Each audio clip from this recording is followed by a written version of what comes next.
Wir leben in einer Welt der Illusionen. Wir Deutschen glauben, wir lebten in der freiesten aller Welten. Wir haben eine freie Presse, wir haben Wahlen, wir haben ein Grundgesetz, das uns in Artikel 1 verspricht.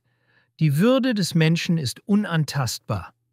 Es ist das heilige Mantra unserer Nachkriegsordnung, das Fundament unseres Selbstverständnisses als moralisch überlegene, geläuterte Demokratie. Aber was, wenn ich dir sage, dass das eine Lüge ist? Was, wenn ich dir sage, dass dieses Fundament nie wirklich existiert hat? Was, wenn es nur eine dünne Schicht Farbe war, aufgetragen auf das alte, morsche Holz des Obrigkeitsstaates? Was, wenn ich dir sage, dass die Entnazifizierung größtenteils eine Farce war, ein administrativer Akt, der die Strukturen, die Mentalität, die Bürokraten selbst unberührt ließ?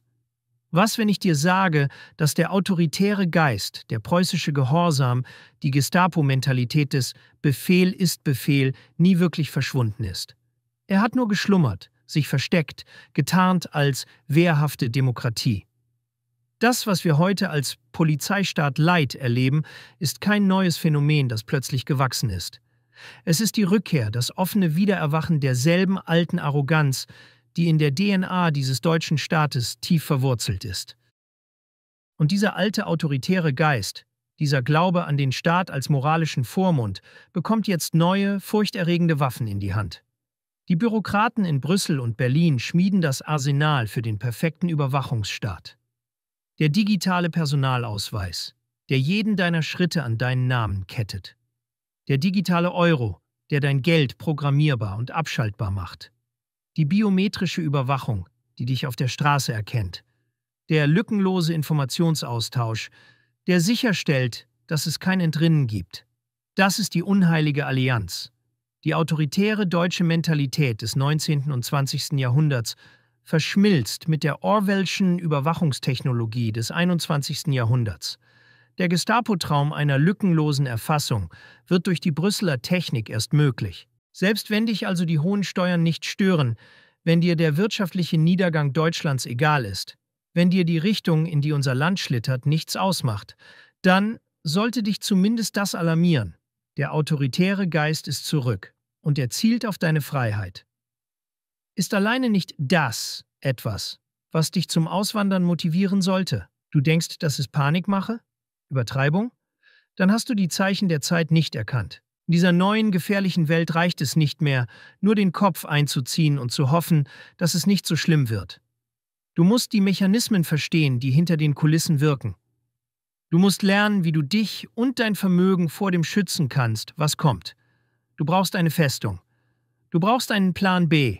Genau dieses System, wie du ein zweites Standbein, eine zweite Realität und finanzielle Identität außerhalb der Reichweite dieses deutschen und europäischen Überwachungsstaates errichtest, lehren wir in unserem Seminar Das Schweizer Taschenmesser für deinen Plan B, das wir regelmäßig in Zürich veranstalten.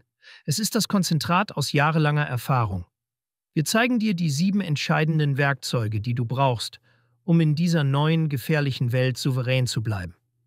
Vom unzerbrechlichen Schild einer zweiten Staatsbürgerschaft über die finanzielle Festung von Bankkonten außerhalb der EU bis hin zur Errichtung krisensicherer Unternehmensstrukturen. Und bei unserem nächsten Seminar haben wir einen ganz besonderen Gast. Einen Mann, der die geopolitischen Risiken kennt, wie kaum ein anderer. Ex-General Erich Warth. Er war jahrelang der engste militärpolitische Berater von Bundeskanzlerin Angela Merkel. Er wird dir seine ungeschminkte Einschätzung der Lage geben und dir Tipps verraten, wo und wie du diesem Wahnsinn entkommen kannst. Alle Informationen dazu findest du unter dem Link in der Beschreibung. Und jetzt, wo du weißt, dass es einen Ausweg gibt, lass uns tiefer in die Abgründe dessen blicken, was in unserem Land geschieht. Es gibt eine alte Debatte. Warum fühlt sich die deutsche Polizei anders an als der britische Bobby?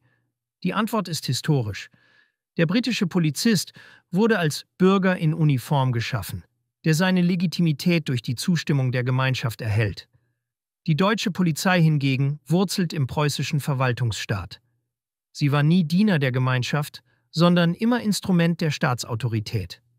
Sie sollte für Ordnung sorgen, nicht für Dialog. Die Nazis haben diese autoritäre Tradition dann mit purem Terror verschmolzen. Natürlich wurde die Polizei nach 1945 demokratisiert, aber die kulturelle DNA blieb. Hierarchie, Formalismus, ein Instinkt für Befehl und Gehorsam, eine paramilitärische Anmutung. Auf Reddit liest man die Erfahrungen.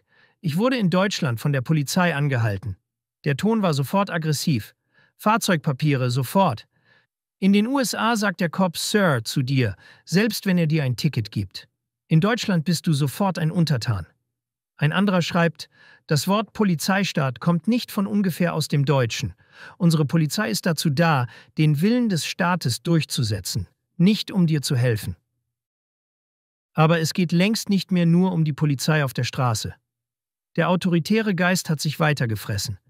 Er sitzt jetzt in den Staatsanwaltschaften und jagt dich an dem Ort, an dem du dich am freiesten fühlst. Im Internet. Eine schockierende Reportage des US-Senders CBS 60 Minuten hat diesen Wahnsinn für die Welt sichtbar gemacht. Der Titel: Die Internetpolizei in Deutschland, wo Hassrede und Beleidigungen ein Verbrechen sind. Der Film öffnet mit einer Szene wie aus einem Stasi-Handbuch. Es ist 6:01 Uhr an einem Dienstagmorgen. Wir begleiten die Staatspolizei bei einer Razzia in dieser Wohnung. Drinnen durchsuchen 6 bewaffnete Beamte das Haus eines Verdächtigen, beschlagnahmen seinen Laptop und sein Handy. Sein Verbrechen? Er hat online einen rassistischen Cartoon gepostet. 6 Uhr morgens, 6 bewaffnete Beamte. Für einen Cartoon. Das ist die Realität im Deutschland von heute. Auf X explodierte die Empörung. Morgens um 6 die Tür eintreten wegen eines Memes. Das ist Gestapo 2.0. Schäm dich, Deutschland. Ein anderer twitterte, willkommen in der wehrhaften Demokratie, wo du mehr Angst vor einem falschen Witz haben musst, als vor einem echten Verbrecher. Das Schlimmste an der Reportage war nicht einmal die Razzia selbst. Es war die schockierende Arroganz der Staatsanwälte.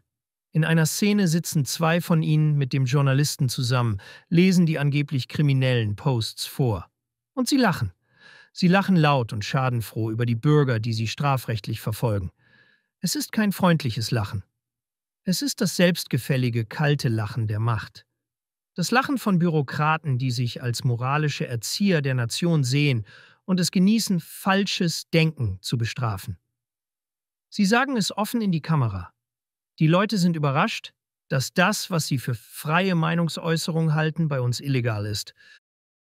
Und wie kann das sein in einem Land, das angeblich die Menschenwürde an erste Stelle setzt? Weil sie das Grundgesetz pervertiert haben.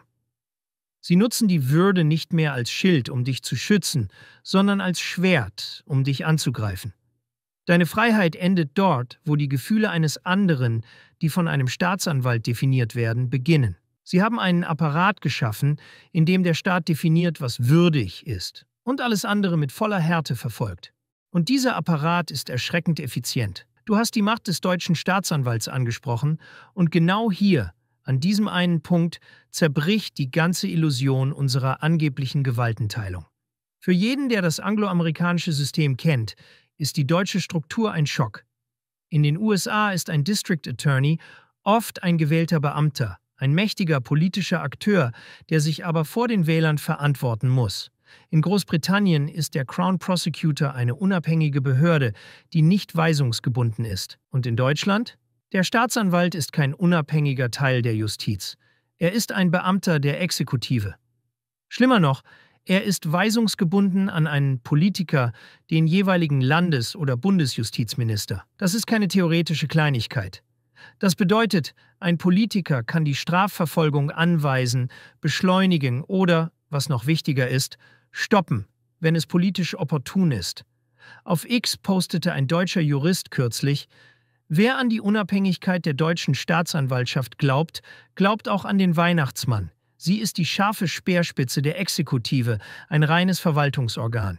Aber die wahre Perversion des Systems, der Punkt, an dem die Gewaltenteilung endgültig zur Farce wird, ist die angebliche Kontrolle durch den Richter. Wir wiegen uns in der Sicherheit des Richtervorbehalts, dem Glauben, dass ein unabhängiger Richter jeden Schritt des Staatsanwalts prüft.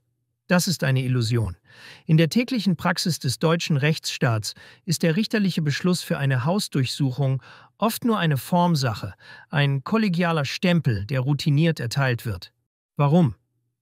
Weil Staatsanwälte und Richter oft zusammen ausgebildet werden, sie teilen die gleiche bürokratische Kultur, den gleichen tief verwurzelten Glauben an die Güte und die Unfehlbarkeit des Staates. Es gibt keine echte gegnerische Prüfung, sondern eine kollegiale Zusammenarbeit im Geiste der preußischen Tradition. Der Staat hat im Zweifel immer recht. Auf Reddit beschreibt es ein Anwalt so: Wenn ein Staatsanwalt einen Durchsuchungsbeschluss für einen Hate-Speech-Fall will, ruft er beim Ermittlungsrichter an, schickt das Formular rüber und kriegt den Stempel. Das ist keine Prüfung, das ist Administration. Das dauert 5 Minuten. Und das ist der Grund, warum sie es tun können. Das ist der Grund, warum 6 bewaffnete Beamte um 6 Uhr morgens deine Tür eintreten können, wegen eines Memes. Weil der Staatsanwalt, der die Razzia anordnet, und der Richter, der sie abnickt, im selben Geist der alten Tradition handeln. Die öffentliche Ordnung ist wichtiger als deine Grundrechte.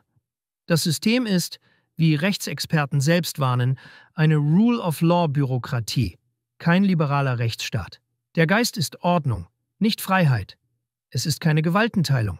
Es ist eine perfekt geölte Maschine, eine Kette von Befehl und Gehorsam, die direkt vom Schreibtisch eines Politikers im Justizministerium bis zu den 6 Beamten führt, die im Morgengrauen vor deiner Tür stehen, um dein Handy zu beschlagnahmen. Das ist der deutsche Rechtsstaat. Nicht liberal, sondern bürokratisch autoritär. Ein System, das der Obrigkeit vertraut und dem Bürger misstraut. Ein System, das auf Einschüchterung, Gehorsam und sozialer Kontrolle basiert. Es ist ein System, das stolz auf seine Effizienz ist. Aber es ist eine Effizienz, die sich nun mit voller Wucht gegen die eigenen Bürger richtet. Wenn dir das keine Angst macht, wenn dir das keine fundamentalen Fragen über die Zukunft dieses Landes aufwirft, dann weiß ich nicht, was es tut. Das ist der Moment, in dem du anfangen musst, über einen Plan B nachzudenken, über einen Ausweg.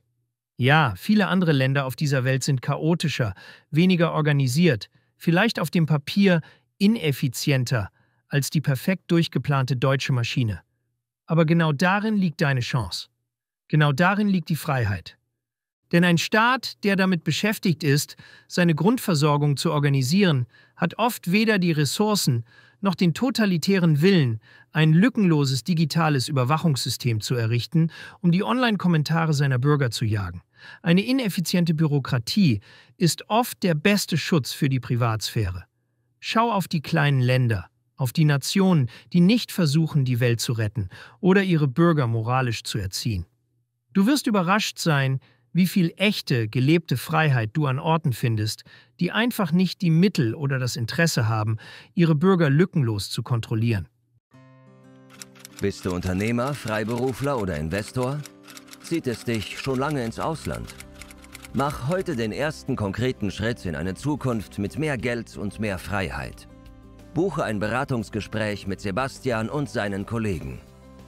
Unsere Kanzlei unterstützt Mandanten wie dich dabei, deine Steuerlast legal zu reduzieren, Vermögen aufzubauen und zu schützen und deine persönliche Freiheit zu maximieren. Profitiere jetzt von unserem Fachwissen und unserem Netzwerk. Gehe zu mandatierung.com und werde Mandant unserer Kanzlei.